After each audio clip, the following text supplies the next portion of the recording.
Hello everyone, welcome to my review of Transformers Studio Series number 117, Deluxe Class Hatchet, finally finishing up the dreads after so long. My goodness, it has been a really long time since we had the dreads originally back in 2011. It all started with the man himself, Crankcase, and then we got nobody until we got into Studio Series, where we got Kruber, and then finally, to finish off the trilogy, we finally get this guy, and he's alright. It's the best thing I can say. He is alright. That's what he is. It's just, he's not fantastic.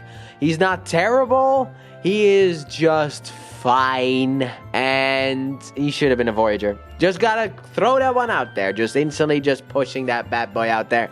This idiot should have been a Voyager class figure because he's so small. He really is very much small, but overall not necessarily all that bad. But let's take a closer look here at the good old dog of the dreads, I guess you could say. And yeah, he's got a lot of car kibble. A bit problematic. He's got car kibble. Where was it supposed to go? I mean, all three of these turn into the exact same vehicle. So where actually was this supposed to go? I will say that I'm actually very impressed that they've been able to get 3 molds, in a sense, technically 4 if you want to count Berserker, out of the exact same vehicle. They did do their best, but sometimes your best just isn't good enough. But overall, yeah, look at this head. It feels very squished. Let me start off with the head sculpt. The head sculpt feels very squished. As you can see, it just, I don't know, it feels like it needs to be a little bit bigger. The legs are, this is basically just a beast former, so the legs are always going to be a little bit limited. Also, don't necessarily like these dreads. Kind of wish they had some locking points, but they don't. So when you move the head around, it kind of just starts coming together again. So you got to pull them apart again. Not necessarily the biggest fan of that. Kind of wish that locked into place. And then here we have the side, and it is like they did do a good job, and also the weapon, technically the weapon storage, but anyway, they did do a good job trying their best in order to make it work. And oh my god, this thing doesn't really lock in. You're just basically supposed to just leave it there and hope for the best, and then you just do that. But yeah, here is also the weapon, I guess you could say, but it's the tail. There you go, here we got the tail. But basically what you do is you take these 2 teeth in here and you put it in here, in between that thing. So just take it and pull it in like so, and just push down on it to hopefully hold it into place. But it's not the most secure connection. Then here you got the back, which basically just the front of the vehicle.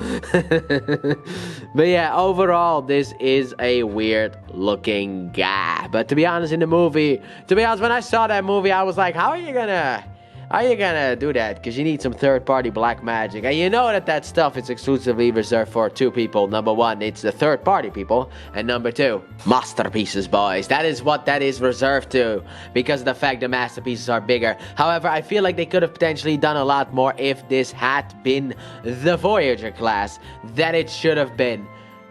But no, it's a deluxe. So then, we can't really go into weapons because he doesn't really come with a weapon. He comes with that. However, I will say this, actually. In the hand, as you can see here, there is an opening. So technically, he can hold weapons in his paws, I guess you could say. So let's get straight into the articulation segment, which is also slightly disappointing, because this idiot does this, but he can look left and right. Also, mouth can open and close, and the dreads can move. But like, he does this, and that's it. He cannot look left and right. Then the legs can go forward and back, in and out, obviously. You have a swivel up there, and then also this piece always falls off, but you have a front moving bend, so he can just start scratching you. He can scratch Dino if need be. And then also this can move as well, also because of the fact that is desperately needed for transformation. Also, these pieces, they should have glued those pieces in. I'm saying that right now, okay? Because they do not need to be loose for like transformation purposes. There is no need for that. Obviously, he doesn't necessarily have a waist joint. The tail's too far away. But his legs can move forward and back. They can also go in and out. They have a bend here as well. And also you can basically just straighten them out if you want to. But the head can't come down to accommodate for that. But he basically was transformed straight for the packaging, because of the fact that that's the only way it was going to fit into the package. And also this thing can move up and down as well if you want to. But overall, he is kind of a little bit disappointing, I guess. I mean, I was never expecting like the masterpiece that, you know, other figures are. But it would have been nice if this idiot was like, oh wait, no, you can also fold this in. I keep forgetting about that one. Dang it. I tried to learn the transformation, but forgot to fold those pieces in. Anyway, but yeah, it's still a little bit of a mess. So then, we got the articulation out of the way, no weapons. So then, yes, comparison is next then, shall we? Start off with the dreads, boys. So here we have all three of the dreads together, and man, is he small. Oh, and by the way, I did not bring out the Berserker because I'm talking about the Dark of the Moon dreads, and these are all the characters. And no, the crankcase from Studio Series does not count. But anyway, here they are together, and like I said, he's just way too small. This idiot should have either been a Voyager or a Leader class figure to beef him up, to make him bigger, because he desperately needed to be bigger. He kind of just looks like their dog instead of like the beast that he was in Dark of the Moon on that bridge scene after being, you know, technically taken apart by Dino and I think Bumblebee. Maybe Sideswipe helped, but who's to say? I'm not gonna rewatch that movie for this little scene, okay? I'm already recording. I can't just go and watch that movie. But anyway, they all look kind of good together. I mean, I like them. I'm happy that they are completed. Let's just go with that one, okay? So then afterwards, there's only one more size comparison that I'm gonna do, and it's my favorite. So here we have Hatchet with Megatron, Shockwave, and Soundwave from Dark of the Moon, looking very small. Like I said, it looks like a dog, dude. God, this, like, he was supposed, I feel like he was supposed to be bigger in the movie. Like, he was supposed to be bigger, and he's just not. He's just, like, so tiny now, but whatever, you know what? Beggars can't be choosers, let's be honest here. But still, looks nice with them, so let's get them out of here. Pull you in a bit closer and lower that camera, and let's get into that transformation. So, let's get Hatchet transformed. So what you want to start off with is you want to take the tail off and move it off to the side. We'll potentially get back to that bad boy later on. Afterwards, you can extend the leg as well, because that is needed for the transformation. So just fully extend the legs, rotate them sideways so that the wheels align, obviously, because there is still that whole kind of retool part from the original dread, like the, I think it's Berserker actually, but technically Crowbar as well. Anyway, fold the paws up to get them out of the way. Fold this piece here out. These idiots are gonna de-transform. Fold up the mouth, I guess. Then rotate this around and rotate this so that it's like this. Do the same thing on the other side. Rotate it like so. And then we come to a little bit of a problem, and that's the fact that these two don't always want to stay aligned. Yeah, let me see if I can mess with it a little bit in order to get this aligned. But yeah, the alignment here, because of the head, kind of gets in the way of things. And then after that, what you want to do is you want to take, you wanna, well, alright, lift this forward, lift this up, and then take out the rest of this. And I do not like the fact that this is on such thin plastic. It's not clear. Don't worry about it. Dude, if that was clear, I would have just had a heart attack. And then afterwards, what you want to do, you want to rotate this down. And obviously, just like with the other dreads, there are two tabs on the back here that want to go and slot into the things in there. So just want to take it. There's like a, but with the back tail lights, you basically just want to take this and, okay. There we go. Tap it together and also get it aligned with this. Apparently this kind of got a little bit out of alignment, but anyway, tap this whole thing together. Also, if you want to, in here, as you can see in the dreads, there is a slot, so you can then take the weapon and basically just put it in here like this. In that sense, you want to just kind of store it like that, even though it doesn't really want to fully work. I can't get this aligned the way that it's supposed to be aligned, but whatever. Anyway, like you can store it like that, but I'm just gonna take it off because I don't really care. But I've shown it off now. So then what you want to do is you want to take this, obviously, and rotate this backwards, rotate this one forwards in that sense. But then you have a tab in here in the foot that you want to slot into the slot right there. And it actually, oh no, no, not again. Oh no, you popped off again. I'm gonna pull these things off. We'll leave them off to the side for now. God, those things are stupid. But anyway, you basically want to just slot this in here. Come on. There you go. You want to basically slot it in there. So just kind of come out at an angle and just slide it in. Come on. There you are. Okay. After a lot of struggle, I finally got everything together. So then what you want to do is you want to basically straighten this out like so in order to fit that in there. Take this here over to the front. Do the same thing on the other side, which I already did, and then just like get this behind here, tap that in, and then take this, rotate it up and down, and tab it into the front here, and bam!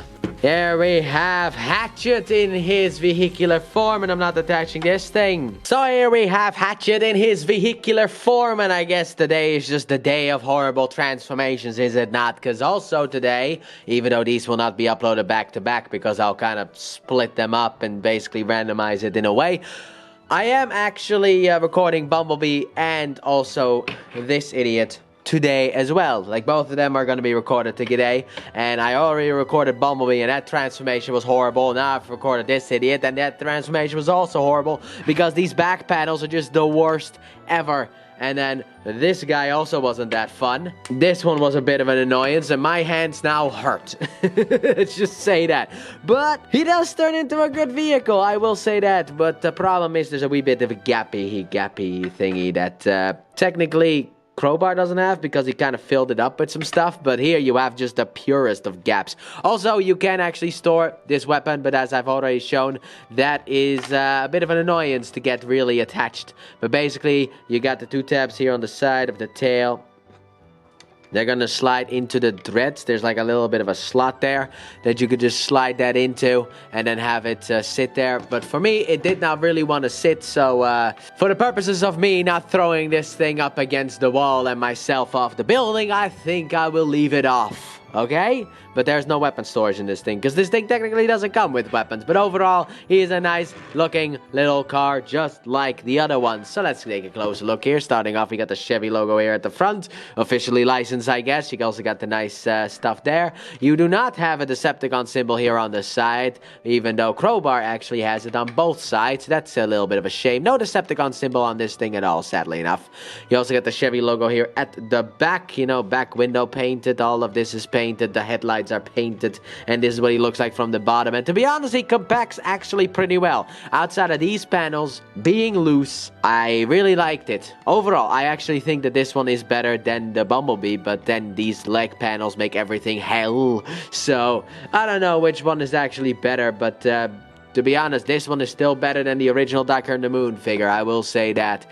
But yeah, nothing much else to say about this thing. He can also roll. He's got that beautiful thing known as pinned wheels. I actually think the wheels are a little bit weird here at the front, so let's see if I can kind of adjust them a little bit without ruining everything. But anyway, he can roll as you should with the pinned wheels. One wheel is rolling. Let's see on this side. There you go. He's rolling, boys. He's rolling. But he can roll like no tomorrow because of pinned wheels. You gotta love the pinned wheels. I always love pinned wheels. They're one of the best things ever invented, you know, because it makes rolling so smooth. However, since there's really nothing else to talk about, I guess we can just go then straight into, because no articulation, no weapons, so says comparison. So let's bring in the dreads. So here we have all three of them, and to be honest, only one of these is actually bad. This idiot, I forgot how horrible he is to transform. I think I even did it wrong, because these panels are not like fully pushed in. Like, everything is kind of fighting against itself. Like, the legs work fine, and then when you get to the top part, also forgot to push this out.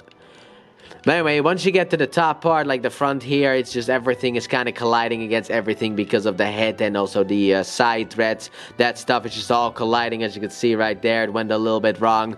So, yeah, this is the best that I could do, because I really want to get this video done as well.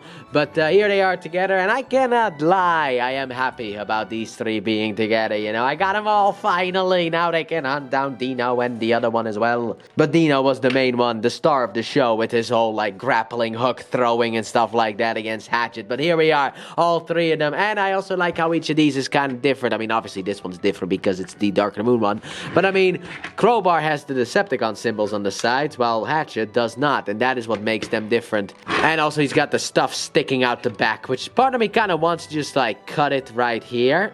just so that it still sticks out the back, but it just doesn't stick out. Like, this was the problem. I will say this has the best of the vehicle modes because it just doesn't have all that garbage at the back. However, it has been a while since I transformed Berserker, so maybe that is the best one and the original one. But overall, these three look great together. So then let's get to the next one, where we got Kit from Knight Rider, boys. Yes, indeed. Here we have these two together, looking very nice together. Now let's get into the finale. So here we have Hatchet next to, well, I guess actually we could just do this. But anyway, next to Megatron, Shockwave, and Soundwave. Yes, indeed. Here the three of them are together, looking very nice. This is the Dark of the Moon squad after all. One of these is not like the other, though. Can you figure out which one it is? Comment it down below. But let's get them out of here. Let's pull you in a bit closer and let's get into that reverse transformation. So let's get Hatchet back into his robotic form. So what you want to start off with is, well, you can start off in many ways, but we're just going to do the front here. Then afterwards, we're going to do these side panels, if I can actually get under there. Also lift this up, but do the side panels, rotate them off to the side. And then afterwards, you want to untap the back legs. Here we go. Oh. That was not what I wanted to do. I wanted to actually untap that.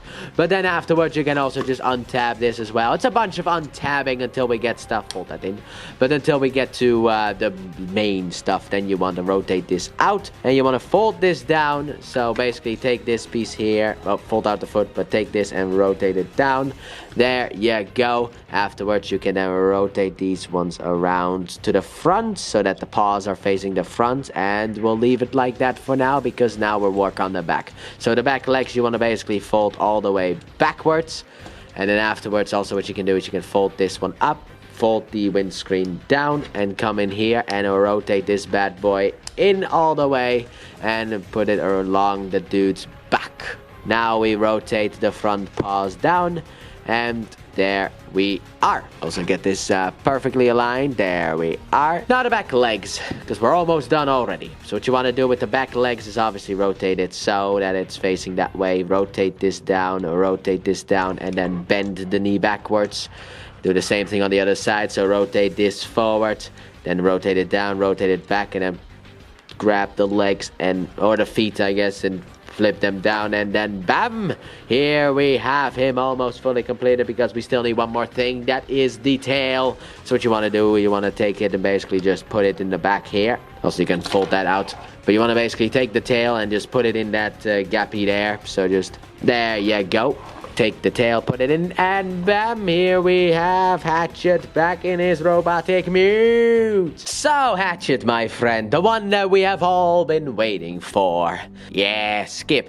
I gotta say, unless you want to complete the Dreads, skip, because both Crowbar and Berserker are better. And I don't know if we're ever gonna get another Berserker, or if they're just gonna re-release that Berserker. But anyway, they are better than this idiot. There's so many more Deluxes that are better than this idiot. This one is more for the Dark of the Moon fans, like myself, obviously. But I would just not recommend it. Like, the thing is that, like, he feels very limited because he has that Deluxe class budget. Like, he definitely should have had at least the Voyager, maybe Leader, but let's just say Voyager class budget in order to beef him up, maybe even make him a bit bigger thanks to the Leader budget in that sense. That's what they should have done, but it seems like Hasbro did not care. This was one of those, like, crossing off the list in that sense, so they needed to get him out. And to be honest, I think that with the Deluxe class budget limitations, they did a good job, but I really wish this was just a completely new mold in the Leader or Voyager class thing. But overall, I think it's fine, but I would not recommend it. On sale, sure, if it's like 50% off, I would recommend them, but outside of that, unless you really want to complete the Dreads, I would say skip it. But that has been my review of Transformers Studio Series number 117, Deluxe Class Hatchet from Transformers Dark of the Moon. Thanks for watching. Don't forget to like, subscribe, and turn on that bell, and comment your thoughts on this figure. And please check out my Let's Play channel, linked in the description and at the end of the video. I upload 3 videos every day of different games, but mainly Pokemon. And I'll see you guys in the next review. Bye!